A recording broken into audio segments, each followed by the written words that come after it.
आपके सामने लेके आए उत्तम पुरुष से संबंधित संस्कृत अनुवाद करना, जो हमने पिछले वीडियो में बताया था कि मध्यम पुरुष से अनुवाद कैसे किए जाते हैं। तो आज हम बात करेंगे कि उत्तम पुरुष से अनुवाद कैसे किया जाए। उत्तम पुरुष जो हमने नेक्स्ट 2 वीडियो में बताया था हमने कि प्रथम पुरुष से संबंधित अनुवाद कैसे किया जाए, मध्यम पुरुष से संबंधित अनुवाद कैसे किया जाए। अब हम बात करते हैं नेक्स्ट उत्तम पुरुष से अनुवाद करना। तो उसके लिए दोस्तों वही टेबल याद रखनी पड़ेगी। पुरुष एक वचन, द्विवचन, बहुवचन। उत्तम पुरुष जैसे कोई भी धातु रूप ले लें, गच्छामि, गच्छाव, गच्छाम।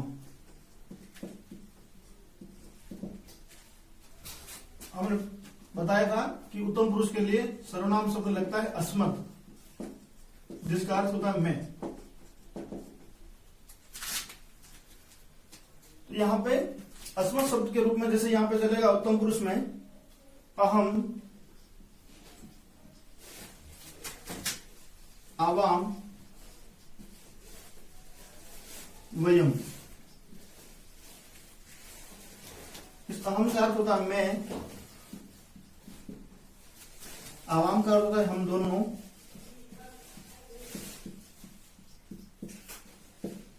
और वयम का अर्थ होता है हम सब। दोस्तों अगर इस तरह से यह उत्तम पुरुष की अगर आपको टेबल याद हो गई तो आप उत्तम पुरुष से संबंधित जितने भी अनुवाद आते हैं हिंदी से वो आप आसानी से कर सकते हो। जैसे दोस्तों स्टार्ट करते हैं हम अनुवाद में। मैं खाना खाता हूं।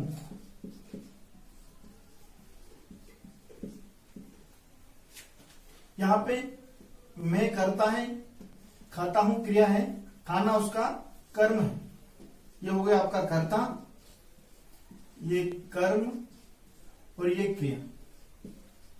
दोस्तों हमने बताया था पहले कि कर्ता के अनुसार ही आपकी क्या होगी, क्रिया होगी। जैसा कर्ता करता अगर एक वचन में है तो क्रिया भी एक वचन की आएगी, और कर्म हमेशा द्वितीय विभक्ति में ही चलता है। तो यहाँ पे आपका कर्ता एक वचन है। यहाँ पे देखो एक वचन में मैं का संस्कृत क्या बनता है, अहम। अहम बात की थी कर्ता के अनुसार क्रिया, तो आपकी क्रिया क्या होगी, जैसे खाता हूं तो क्या होगा, खाद धातु चलती है जिसमें, यहाँ गच्छामि तो क्या हो जाएगा, खादामी। तो अहम खादामी, तो क्या खाते हो, आपका कर्म क्या है, खाना। तो संस्कृत में खाने को क्या कहते हैं, भोजनम। तो क्या हो जाएगा इसका तृतीय विभक्ति एक वचन, भोजनम। तो अहम भोजनम खादामी। बाहर करते दूसरे, जैसे मैं विद्यालय से आता हूं। यहां पे आपका कर्ता ये और क्रिया है। आप कर्म विद्यालय में कर रहे हो, लेकिन ध्यान देना यहां पे कर्म ये है, लेकिन यहां पे मैं विद्यालय से आता हूं। तो आप किस जगह से अलग हो रहे हो, विद्यालय से अलग हो रहे हो। तो आपको मैंने कारक चिन्ह में बताया था, कारक पढ़ाया था तब, कारक में जो अपादान कारक होता है, जिसका कारक चिन्ह होता है कि पृथक के अर्थ में, मतलब कि आप जिस जगह से अलग होते हो।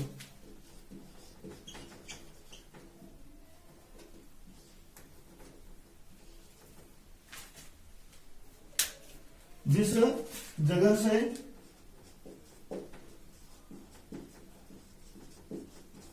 अलग होने पर कौन सी विभक्ति आएगी, पंचमी विभक्ति। जैसे विद्यालय राम की तरह चलता है, राम का रूप होता है रामात। तो यहां पे क्या हो जाएगा, विद्यालय तो है विद्यालयात। तो मैं का क्या होगा, अहम। कर्ता के अनुसार आपकी क्रिया क्या हो जाएगी, आता हूं। तो जाने को क्या कहना, गच्छति कहते हैं। गम धातु में आने को आस उपसर्ग लगाने तो क्या हो जाएगा, आगच्छामि, तो गच्छामि की जगह क्या हो गया आगच्छामि। विद्यालय से, तो यहाँ पे कर्ता विद्यालय से अलग हो रहा है, जहां से वो अलग हो रहा है तो उसमें पंचमी आएगी विद्यालयात।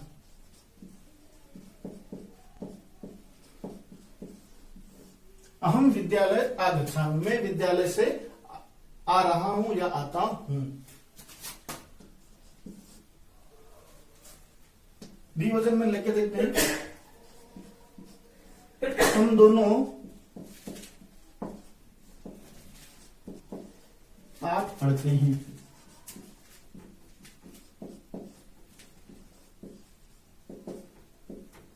हम दोनों, तो हम दोनों की संस्कृत क्या होगी आवाम।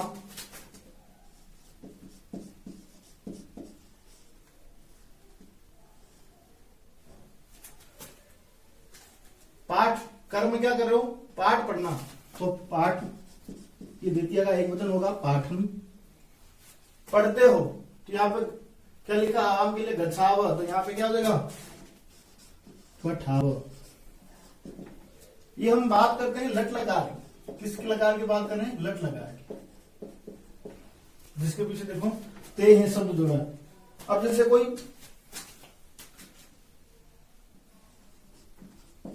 मैं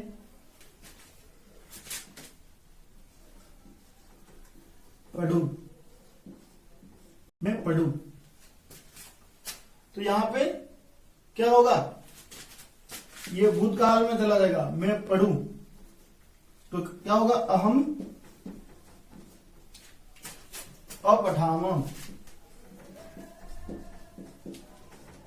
यहां पे लोट लंग लकार में क्या चलता है अपठम अपठाव अपठाम, तो क्या हो जाएगा अपठाम अपठम, सॉरी क्या होगा अपठम शब्द होगा।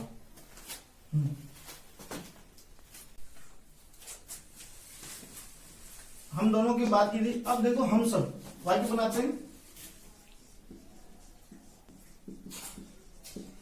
हम सब पढ़ते हैं,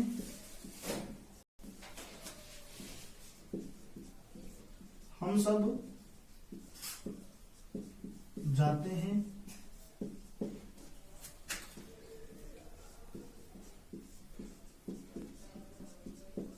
हम दोनों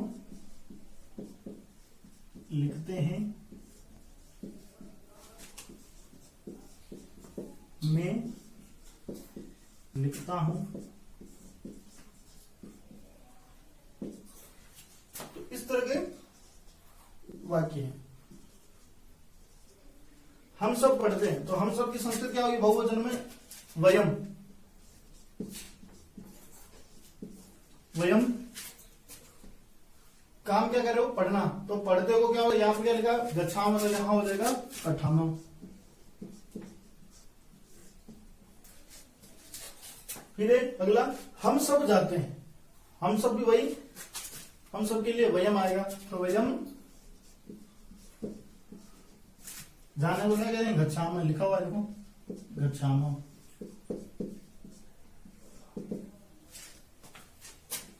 हम दोनों लिखते हैं, हम दोनों के लिए आवाम होता है। आवाम लिखते हैं को क्या इसमें लिखाव।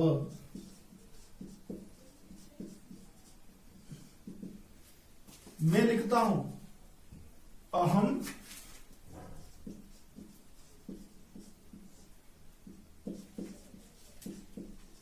लिखामी।